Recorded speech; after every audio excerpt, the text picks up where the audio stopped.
Now I'm the friend in my group of friends who they would refer to as a conspiracy theorist. So before I get started, I know folk who've died from COVID-19. I know folk who've lost their fathers. I know folk who lost 4 people in their family. So I ain't saying it ain't real. I'm not saying it's not as bad as they say it is. I'm not saying it's worse than they say it is. I'm saying we don't know. Excuse me.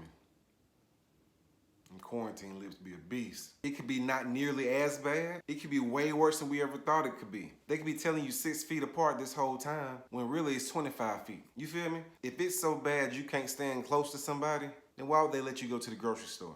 Because food is essential. I'm gonna tell you something. If it's something outside that's killing me and I ain't got no food in my house, if Joe Exotic let all his tigers go in my neighborhood and I ain't ate in 4 days, and all I gotta do is just make it to the car real quick without a tiger getting to me, I got a better chance of living if I don't eat for 20 days than I do fuck around with these tigers on my back porch.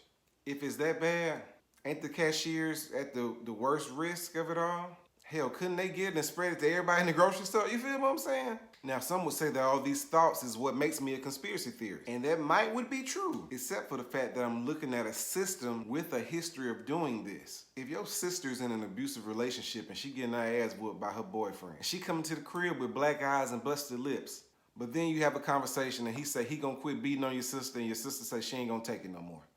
Your sister come back to the house 3 years later after she's still with old dude with a black eye and a busted lip. You ask her what happened, she say nothing. If you assume it's her boyfriend who did it, are you a conspiracy theorist or is that putting 2 and 2 together? Yeah, maybe somebody else beat her ass. Maybe her supervisor at the Dollar Tree. Or maybe we can be a conspiracy theorist and assume her abusive boyfriend is back to abusing. So with that being said, I live in Georgia and they supposed to be opening up certain things again Friday. Now, just a week or 2 ago, they were saying it hasn't even gotten as bad as it's gonna get yet. It's gonna get much, much worse. Please stay inside. Please don't come outside. Please only go to the grocery store. And then they found out the black community seems to be getting COVID worse than anyone else.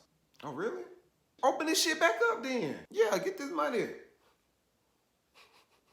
So y'all wanna open up places like barbershops and bowling alleys and tattoo. Who need a tattoo right now? That's what's wrong with some Americans right there. You don't know how to do without nothing. Dog, you don't need a tattoo. I'm gonna keep it 100 with it. Bro, what I need is some ink. I need to get tatted, bro, because this COVID just make me, you feel me? I gotta express myself.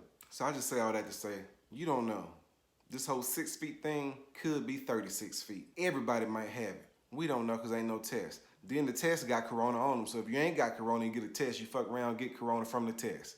You wonder why all these folks ain't have no symptoms. If the test got coronavirus on it, you go in there COVID negative, take the test, it come back positive. And now y'all saying, well, half of us ain't got no symptoms. But I'm a conspiracy theorist. All right. And that's when you got to learn, you know, when to shut up, when to talk. I ain't saying none of this stuff because it's too sensitive. If I make a Facebook status like this, 75% of people gonna be mad at me. 20% gonna be like, man, I see what he talking about, but I don't know. 75, 20, that's 95. And then 5% gonna be like, hey, bro, I've been thinking the same thing. Those the conspiracy theorists. But if you just find any value in history, it'll help you further make better decisions and realize what makes sense and what don't make sense. You believe the same government that approved nigger hunting licenses at one point in time, same government who financed experiments on black men in Tuskegee, giving out syphilis like it's going out of style. Don't bother you that the same government that did all that is gonna be the same government to give you vaccines after this? Now, if it don't bother you that the same government that just told you black folk was getting the majority of the cases, if that don't smell like a setup, I don't know what to tell you. Hell, they ain't have to give folks smallpox blankets, but they did. Like they ain't had no blankets at all. You feel me? If it don't bother you that Stacey Abrams had to have a recount and she just so happened to be running against the dude who count the votes. If that don't raise your antenna, then you know what I'm saying? I ain't talking to you. I'm talking to the other weirdos over here. This my tribe. I know that was a lot I just said, but let me just put it another way. Don't fall for this shit.